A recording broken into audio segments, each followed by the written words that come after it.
Welcome into this week's edition of the Chanticleer Football Update. Week number 9 as the Chanticleers are coming off a loss to Appalachian State on Saturday, 37-29, along with the interim head coach, Jamie Chadwell. My name is Joe Cashin, and Coach, another tough one on Saturday, but a lot of positives, I think, to take away from the game. Appalachian's a very good football team. They're co-champs from last year, but this football team hung in there all the way to the end, just didn't quite have enough to pull out the win. We didn't. It was disappointing, and there are no moral victories, obviously, when you're trying to build your program. But I thought our guys played all right. We've not had a lot of success up there. You go up and it's 14-0 before you can blink. But our guys settled in. Come back, take the lead, have a chance to extend it there in the third quarter. We talked about getting off to a good start, get off to a decent start, but just didn't have enough.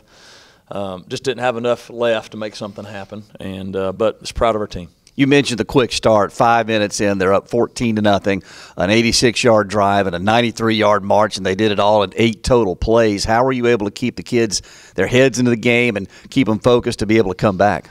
Well, the main thing we talked about is it's at home. They're playing in front of a huge crowd. It was family night. We know they're going to get off to a fast start. We just have to survive the onslaught. It's like that first round you watch boxing, somebody's trying to come knock you out. And if they don't knock you out, you feel like you can figure it out. And I thought we did. Our defense started playing better. Offense started moving the ball. And, I thought we went toe-to-toe with them. And I was proud of how we responded to that. We talked about it all week. Just when something bad happens, what type of person we're going to be responding. And we responded well. After it was 14-0, the offense put together a nice drive, as you just alluded to. Evan Rabin, one of his 3 field goals in the game. And I think that to me, it settled the game down a little bit. It did. They looked like they were going to run away with it. We got a nice drive. We made some plays. Really should have had a touchdown. Had a chance to get a touchdown. I think that was the big key in the game is we didn't get a couple touchdowns when we had chances. But that settled it down. I think it gave our defense a little confidence that we're going to move the ball and our defense could play a little bit. And I think it maybe surprised App a little bit. Hey, these guys are fighting.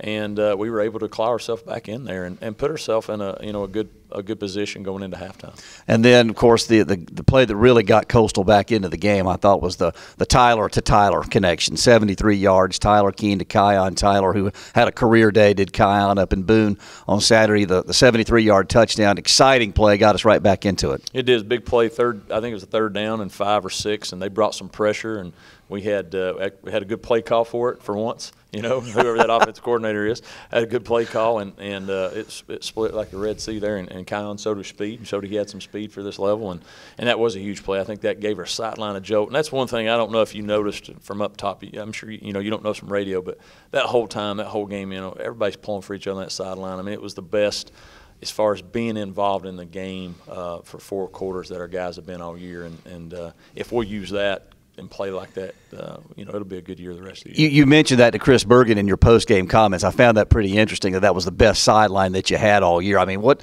do you kind of attribute that to? What can you explain that? Well, you hope it's not because it's the opponent in that atmosphere. It's a great atmosphere. You're not going to have that atmosphere each week. I hope it's not that. I believe, we're making progress as far as guys understanding what the purpose why they're playing.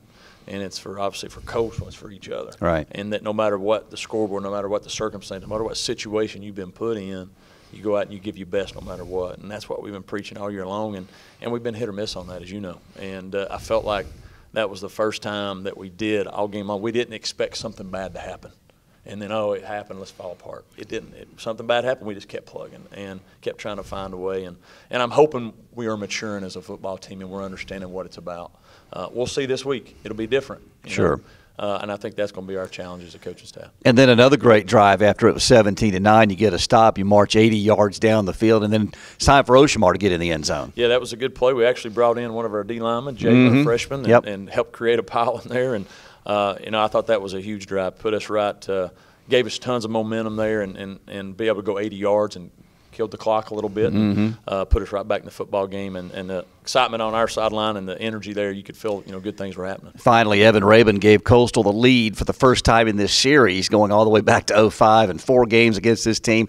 Evan with a 49-yard field goal. And we felt the jolt in the press box. I promise you that. It was very exciting to at least have the lead at halftime. It was. Our guys played well. And the disappointing thing there, we're at the 15 or 18-yard line. We get 2 back-to-back just false starts. It got loud. We had some young guys make some mistakes and could have maybe had a chance at a big play, touchdown and put some. But he made a huge kick there, and we were able to survive them driving down and missing a field goal there with like 40 seconds left, whatever it was. And you go into halftime, and our guys were we're really, real excited. We've been into half times before and came out and it sort of fell apart, and that was the big talk at halftime is, hey, we got to come out and have a good third quarter. First drive of the second half, you have the ball, you go down, have a great chance to score a touchdown. You mentioned this earlier. Unfortunately, we came away with a field goal. I really thought we had a chance to put them in a bind if we'd punched one in the end zone there, but had to settle for 3. We did. I think we got a little hose on a call there, or non-call. I don't. Perhaps. It was we had a chance to get a touchdown, and it just didn't happen. And but we had to settle for the goal. We got to get touchdowns there. They had to put us up 9 points, and would that, who knows if that had made a difference or not. But 9 points, and everybody's excited about it. But we do get a good drive, go up 5. So it was good to come out and get something positive happen. Unfortunately, we couldn't keep the same momentum in the third quarter with our defense. They were able to score, I think, the next drive right away, and then it went back and forth in a battle. And then finally, after Appalachian State took the lead, you were able to go down, and Malcolm Williams gets the touchdown pass from Tyler Keene. Had a chance at another onside kick there, just couldn't quite come up with it. Yeah, that was, the drive before, we're down 8 points, and you fumble on it and just a handoff, and that's just something you can't do to that team. Right. That puts them up 15. And but to our guys' credit, we answered. We did answer there with about 2-something left. Had a chance. If you get the onside, you got a chance. We didn't do it. We've been in that situation 3 or 4 times this year, just not been able to get it. I think we got it at UAB, but they didn't call it for us. So we're 0-4 right there. But just one of those things. We need to put ourselves. We need to be the team catching the onside kick for once, and I think that's got to be our challenge. But we almost played 4 quarters of good football. We probably played 45, 50, maybe 52 minutes, but there was about an 8-9 minute stretch there where we made some mistakes, and it cost us. Final score 37-29. Appalachian wins over Coastal. Chanticleer is now 1-6 overall and 0-4 in the Sun Belt. We'll take a break. When we come back, we'll talk about the players of the game. We'll do that right after this on the Chanticleer Football Update.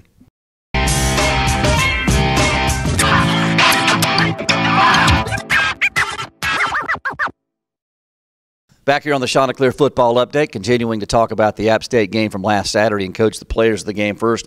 Let's start on offense. Kion Tyler, we mentioned him in the opening segment, 141 yards receiving, had that big 73-yarder. That's a career high for him in terms of one game.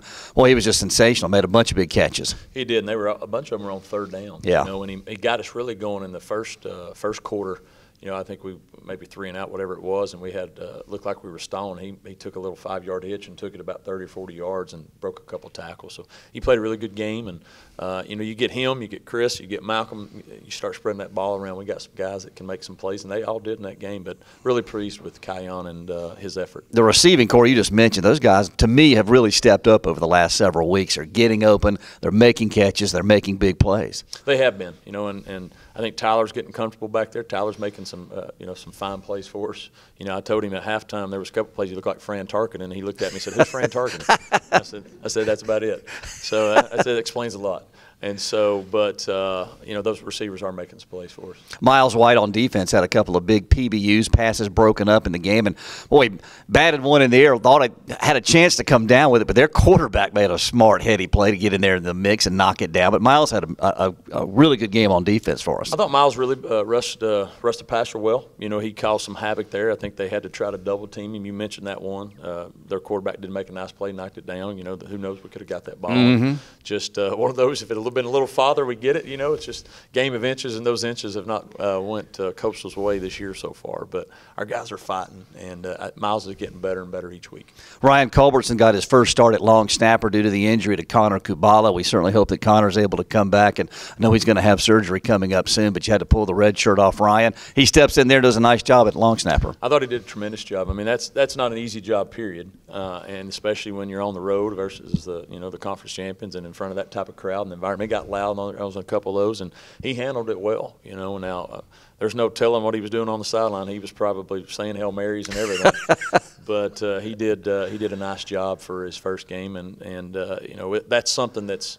You take that for granted as a coach, like, oh, we got along. You always, you sometimes take that for granted when somebody's so good, like Connor.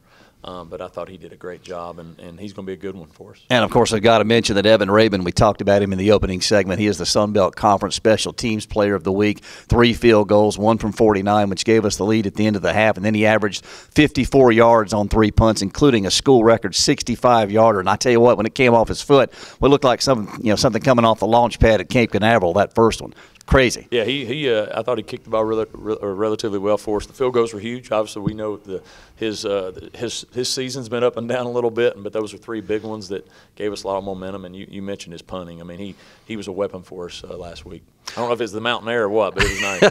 He sure got a hold of that person, that's for sure. Yeah.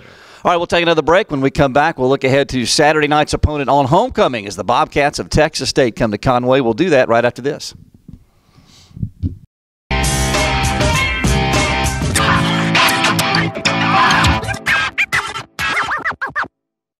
Back here on the Chanticleer football update, before we take a look at Texas State, a couple of questions in on the Ask the Coach at coastal.edu line. Coach, first, we talked about Tyler Keene. He had a career day passing at Appalachian State. He's now number 2 in the conference in passing efficiency. What do you attribute his improvement over the course of the season to? Well, I think we're getting smarter as far as trying to put him in some situations that can help him be successful, and I think he's taken that role. He's confident in what he's doing. We mentioned we've got some good receivers who are really getting open for him. But I think, too, they know if they're open, they got a chance to get the football, and so they're working for him. But, Tyler, every day, he doesn't get high. He doesn't get low. He just comes, and I can say, hey, I'm going to try to start somebody else. Okay. Whatever, don't matter. Like, he's really steady. And obviously we don't have the record that we'd like to have, but it's not because of the way he's been playing. He's done a great job, and he's worked. And I think that shows you if you'll just put work in and use what God gives you and try to use the best. He's an intelligent kid, and that's what he's done, and he's been able to produce some points for us. So Tyler's been a good news story here over the last several weeks, one that obviously Coastal's got to get better in. Another question in for you is turnovers. How does this team go about trying to force a turnover? I mean, it's kind of crazy. 4 to this point of the season. If we could be ranked in NCAA stats right now, we'd be last in the country. Yeah, that's something obviously our defense talks about, something that they practice and, we emphasize. But for whatever reason, we're just not getting the opportunities. There was a couple balls last week that were up in the air that you might have had a chance to, and they fell to the ground. And, sometimes you have those where you're trying so hard to get them so hard, and it just doesn't happen.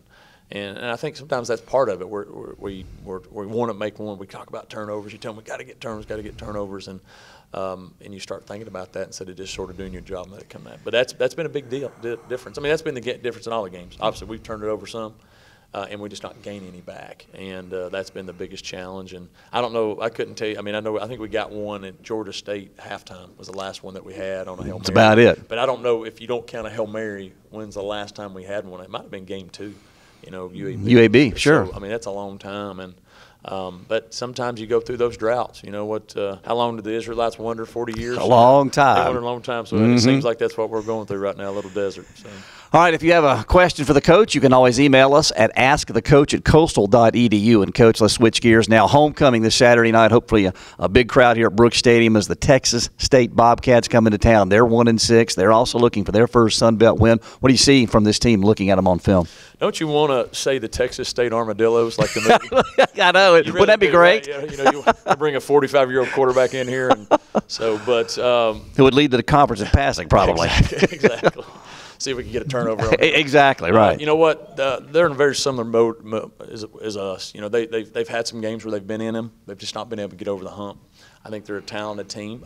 Their defensive coordinator has been in the Big South at Gardner-Webb for a couple years. Randall McCray, yep. Who's Carroll's brother, and he does a nice job. They do a lot of different things, and I think it's going to be a pretty solid matchup. They're obviously hungry to get a victory. We should be hungry to get a victory. So you're going to have 2 teams that are dying because this might be on paper might be the last one that people think you can get. I'm sure they're circled ours saying, hey, we can beat those guys, and so they're going to come down and try to spoil the homecoming. We've got to do a great job of not, even though we didn't win, we felt like as a team, we played pretty well. We can't rest on what happened last week. It's a new game. We can't do a new opponent. We got to continue to get better. If we'll continue to get better, I like our chances this week. What's the health of the team coming into this game? We're banged up. Especially defensively, we're probably going to miss. I'd say one starter's going to be out for sure. Probably Dwayne Price looks like he might be out. It'll be a game time decision with him, but it looks like he'll be out. Marcus Outlow's banged up. We got a couple of our corners banged up, and so we. Yesterday at practice, I think we had 8 starters that didn't really do much, and so today it was down to like 6. So it might be a game where you're going to see a lot of different faces. Well, best of luck, Jamie. Let's get a win on homecoming. Thank you very much. All right, the kickoff is 6 o'clock here at Brooks Stadium. Come on out and support the Chanticleers. And so for Jamie Chadwell, my name is Joe Cashin. We'll see you right back here next time on the Chanticleer Football Update.